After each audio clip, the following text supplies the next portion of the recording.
Poland, 1943. The air was heavy with the stench of war, burnt fuel, damp soil, and fear. German patrols stalked the countryside, their boots crushing the silence of occupied villages.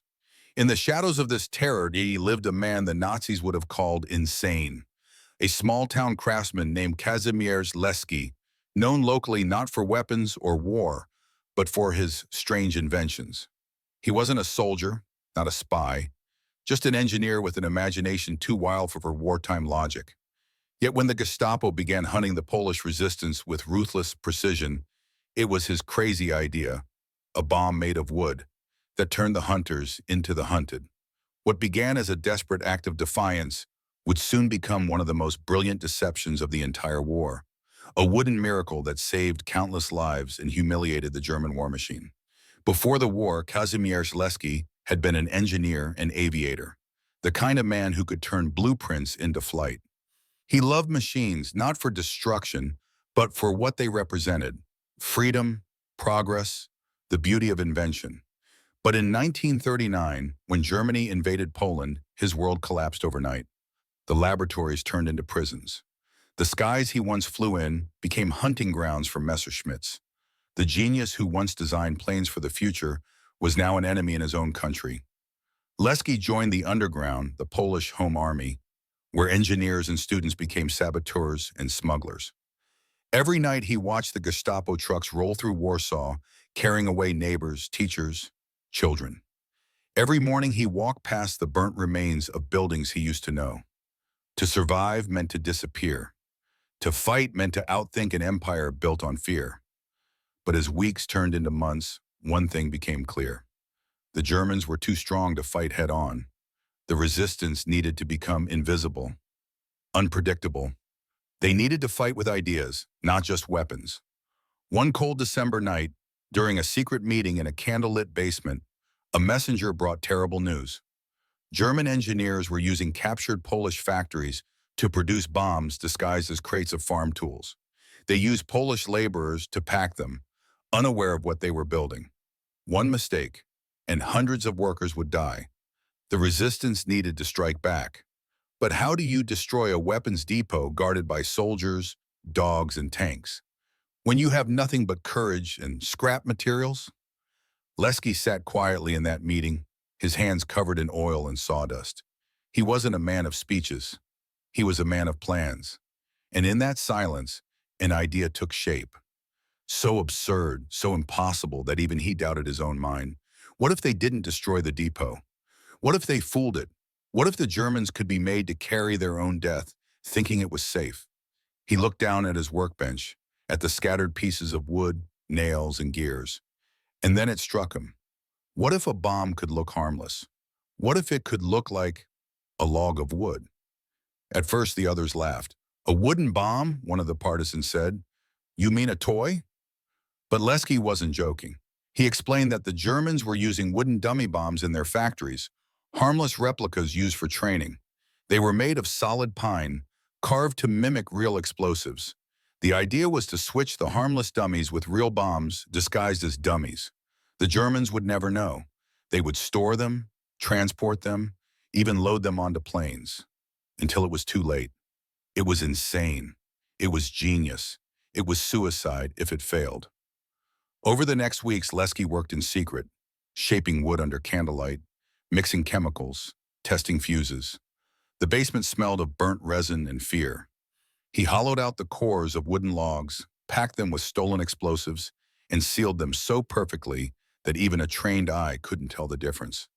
The weight, the grain, the texture, every detail had to be exact. One wrong cut, one loose nail, and the illusion would break. When he finally held the first finished wooden bomb, it looked almost beautiful. Polished, smooth, and ordinary. No one would suspect it was death hidden in disguise. His comrades looked at him with awe and disbelief. "You're mad," one whispered. Leski smiled faintly. "Yes," he said, "but sometimes madness is the only thing that fools evil." That night, under the cloak of fog, resistance fighters infiltrated a German train yard. They carried the bombs in burlap sacks, their hearts pounding with every echoing footstep. They replaced the dummy bombs stored for transport, swapping them one by one with Leski's deadly wooden replicas. The operation took hours, but when dawn rose, the depot looked untouched. Rows of innocent wooden crates waiting to be sent to the front. Days later, reports began to reach Warsaw. Somewhere deep in occupied France, a Luftwaffe crew had loaded a crate of what they thought were wooden dummies. When the engine roared and the plane climbed into the clouds, the crew never saw the explosion that followed. The Nazis searched for sabotage, for leaks, for spies, but they found nothing. All they had were splinters. Kazimierz Leski's crazy idea had worked. The wooden bomb had become the weapon that fooled the Reich. But this was just the beginning. Because the Germans would not take humiliation lightly. The news spread like wildfire, whispered through the underground, carried in secret notes, traded like forbidden treasure. A wooden bomb, they said, had destroyed a German supply convoy in France. Another had gone off in Norway, then in Czechoslovakia. No one knew how many there were or who had made them, but the legend had begun. In taverns and safe houses, resistance fighters told the story of the mad Polish engineer whose wooden weapons struck without warning. For the first time in years, the Nazis looked over their shoulders in fear of wood. But for Kazimierz Leski, the victory came with a curse. The Germans were furious, not because of the damage, but because of the humiliation. They couldn't understand how. Their scientists tore apart every factory, interrogated every worker, but the mystery remained. How could a man with no factory, no army, and no uniform defeat them with nothing but carpentry and cunning? The Gestapo issued secret orders. Find the saboteur. Make an example of him. In Warsaw, Leski began to live like a ghost. He moved from house to house, sleeping in basements, hiding in the ruins of bombed-out streets. The sound of boots in the distance was enough to make his heart stop. Every knock on a door could mean discovery, but even as he hid, he continued to build. His small circle of allies, students, mechanics, and even priests, risked everything to bring him materials. Nails, scrap metal, wood from broken furniture. Anything could become a weapon in his hands. The Nazis soon realized something terrifying. The wooden bombs were not isolated attacks. They were multiplying. One exploded under a German truck in Krakow, another beneath a bridge near Lublin. Entire convoys were stopped, searched, and destroyed, all because of fear. Soldiers began smashing crates open with their rifles before loading them, terrified that the next piece of wood they touched might be their last. The psychological toll was immense. It wasn't just sabotage anymore. It was warfare of the mind. Yet behind the legend, Leski was breaking. His nerves were frayed from sleepless nights. His hands shook from exhaustion. He had seen friends disappear, captured by the Gestapo, and never seen again. Once, while crossing a checkpoint disguised as a railway worker, he was stopped by an SS officer who stared directly into his eyes. For a moment, everything froze. The shouts, the barking baying, the burning lamps.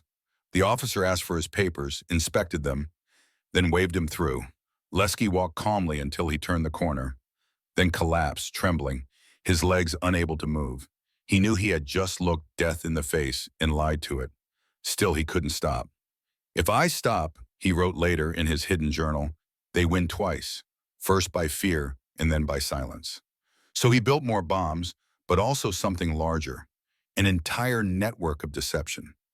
Under his guidance, the Polish resistance began planting fake German blueprints, false reports, and booby-trapped crates designed to confuse enemy intelligence. The Nazis began chasing ghosts, sabotaging their own shipments, arresting their own men. The wooden bomb had started as a weapon, but now it had become a symbol. To the German mind, the idea that simple Polish civilians could outthink their engineers was unthinkable. To the Polish underground, it was proof that the human spirit, cornered, bloodied, but unbroken, could still fight back. But every victory came with a cost. One evening, a messenger arrived at Leski's hideout, his face pale as ash. A shipment of bombs had been intercepted. One of their couriers, a young carpenter barely 20 years old, had been captured. Within days, the Gestapo began rounding up suspects across Warsaw. Leski's name, his real name, had surfaced on a list.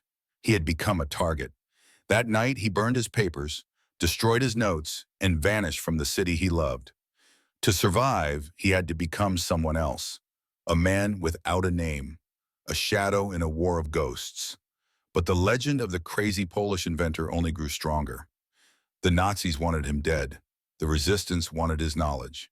And somewhere between the two, Leski prepared for the next strike, one that would push his ingenuity and his courage beyond anything he had ever imagined. In early 1944, Warsaw was a graveyard of courage. Smoke still rose from the ruins of tenements where families once lived. The Gestapo's black cars prowled the streets like metal predators, hunting anyone who dared whisper rebellion. Kazimierz Leski had no home, no papers, no past, just the name he'd borrowed from a corpse and the uniform he had stolen from the enemy. He had disappeared as a Polish engineer and reappeared as a German officer. His disguise was audacious, almost suicidal. Posing as Major Julius von Hallmann of the Luftwaffe's Engineering Corps, Leski moved through occupied Europe with the confidence of a man who should not exist. The forged documents he carried were works of art, stamped, signed, and sealed so perfectly that even German commanders saluted him. With each step, he walked a razor's edge between triumph and death. One wrong word, one glance of suspicion, and the man who once carved wooden bombs would hang in a public square. But Leski's mission was not mere survival, it was infiltration. Using his false identity, he began to travel under the pretense of inspecting military installations. In truth, he was mapping German routes, observing troop movements, and smuggling intelligence back to the Polish resistance. The same mind that had once fooled the Nazis with carved pine was now fooling them face to face, in their own language, under their own flag. Every journey was a test of nerves. At checkpoints, SS guards would check his papers, ask questions, sometimes joke with him. Leski would laugh, respond in perfect German, and then walk away, his palms sweating beneath his gloves. Once, on a train to The Hague, an actual Luftwaffe officer joined his carriage and began chatting about aircraft design. The officer mentioned a technical detail about fuel pumps, something Leski, a real engineer, knew intimately. He corrected the man gently, with quiet authority. The officer nodded in agreement, unaware that the man beside him was the enemy he'd been ordered to kill. Inside the German ranks, Leski saw the war from another angle. The arrogance of officers who believed victory was destiny, the cruelty of those who treated occupied lands as trophies. But he also saw cracks forming, exhausted soldiers, overworked engineers, silent doubt behind proud eyes. It was in those moments he realized that the wooden bomb had done more than explode. It had infected the German war machine with paranoia. No one trusted anyone. Every crate was suspect, every shadow a possible trap.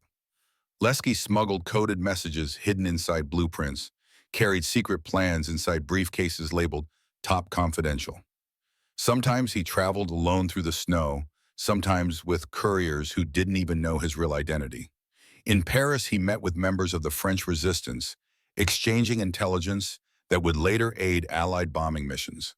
In Amsterdam, he helped transport false German orders that rerouted entire convoys into ambushes. All of it under the nose of the most feared intelligence service in the world. But living as a ghost came with its own torment. Nights were the hardest, when the laughter of German soldiers echoed through barracks and he had to laugh with them. He drank from their glasses, toasted their victories, even comforted a young officer who wept over a fallen comrade. In those moments, Leski felt the crushing weight of the masquerade. He was fighting a war inside his soul between the man he pretended to be and the man he refused to forget. Then came the day he nearly lost everything. While crossing into Belgium, his train was stopped by SS inspectors. Rumors had spread of a spy posing as a Luftwaffe major. The officer in charge asked Leski to step out, eyeing him with suspicion. Papers were examined, questions asked, inconsistencies hunted. A drop of sweat rolled down Leski's back. He stayed calm, even as the officer reached for his sidearm. And then, by some miracle, another German officer appeared, saluted him, and vouched for Major von Hallmann. The tension broke. The SS man clicked his heels and apologized. As the train pulled away, Leski sat in silence, the rhythm of the tracks thudding like his heartbeat.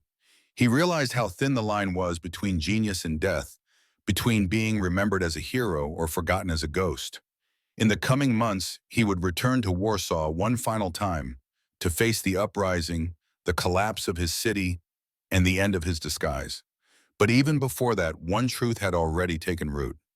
No weapon, no army, no regime could defeat an idea once it took hold in the minds of the free. Summer 1944.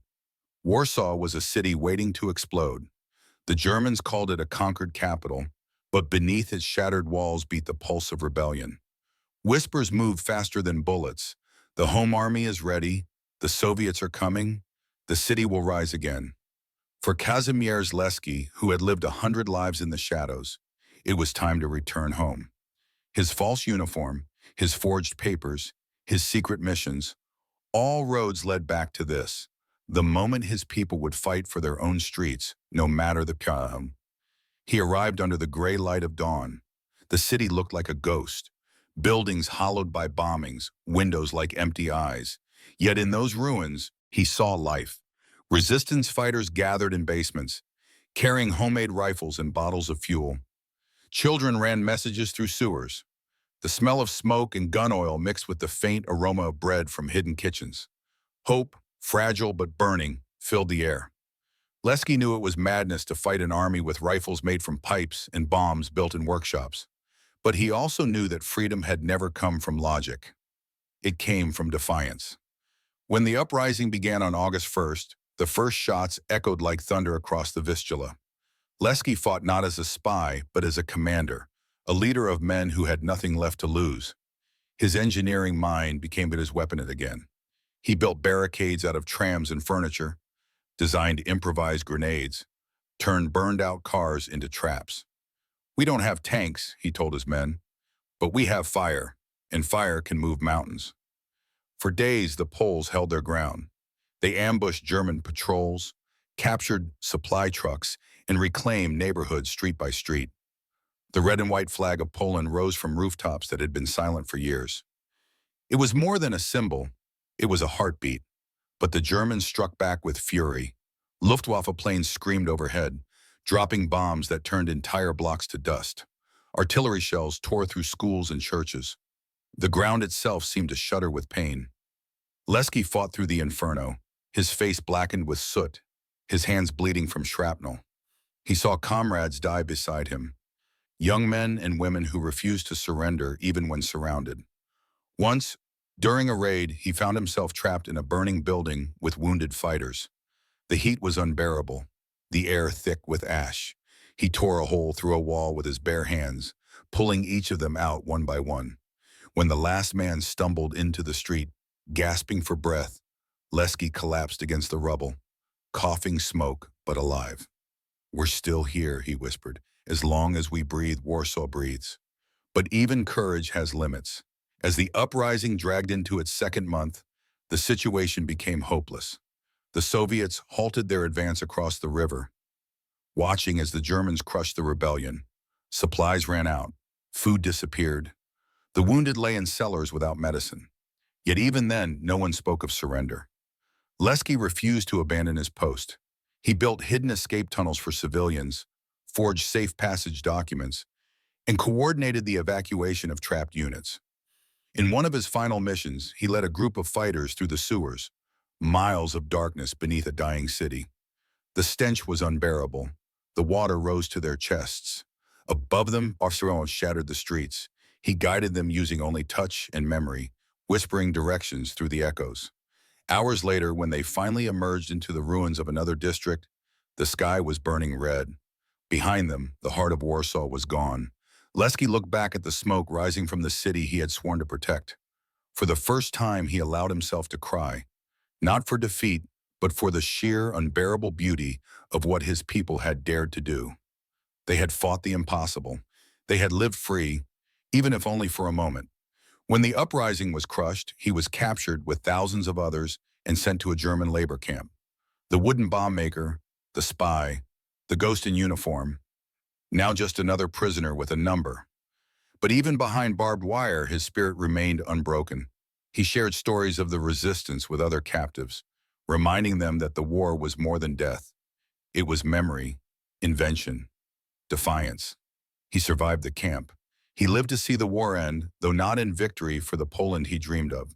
Yet the story of his crazy invention, the wooden bomb that fooled the Nazis, became legend.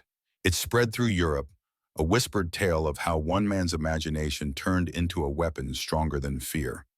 When the war finally ended in 1945, Europe exhaled, not in relief, but in exhaustion.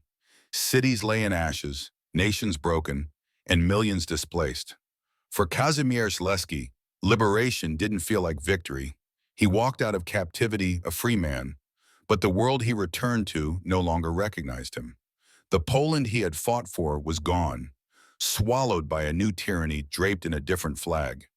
Soviet soldiers now patrolled the same streets where Gestapo trucks once rolled.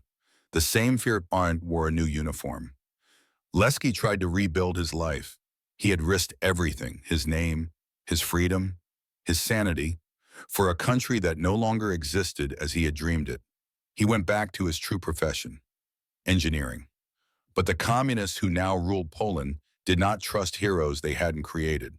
His past as a resistance fighter and spy made him dangerous. The secret police arrested him in 1945 on false charges of espionage. Ironically, the man who had deceived the Nazis now stood accused of deceiving his own government. The interrogation was brutal. They demanded names, networks, foreign connections. Leski gave them nothing. "You cannot torture the truth out of a man who already died for it," he told one of his captors. For 2 years he was imprisoned, beaten, starved, forgotten. When he was finally released, his health was broken, his work stolen, and his name erased from the records of glory. To the new regime, Kazimierz Leski was not a hero. He was an inconvenient reminder of a Poland that had once been truly free. But even in silence, legends have a way of surviving. Among resistance veterans, his story lived on, whispered in barracks, passed down through families, told in the same breath as Warsaw, courage, and defiance.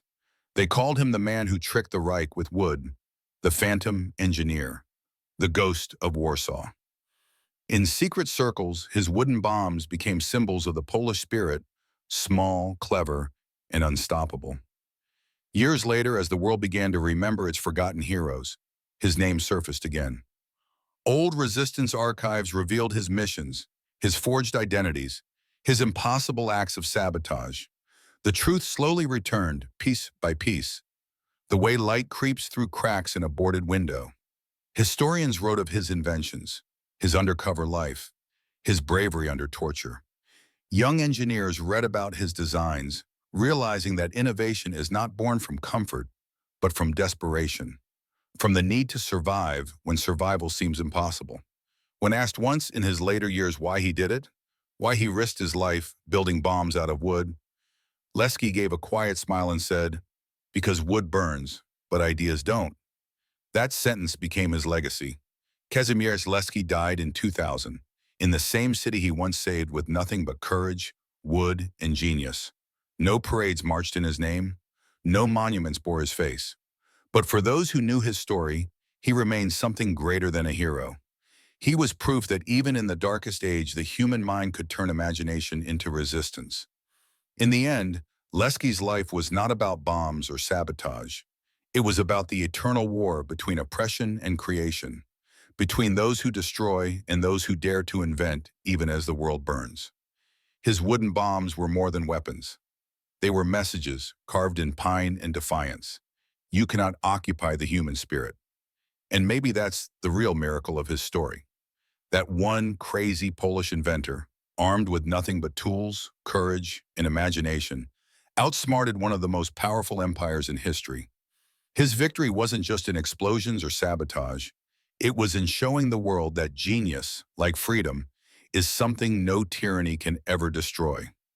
Because long after the war ended, the idea that one mind, one spark, can change history still lives on. And as long as that idea survives, Kazimierz Leski's wooden bombs are still burning, quietly, in the hearts of all who refuse to surrender.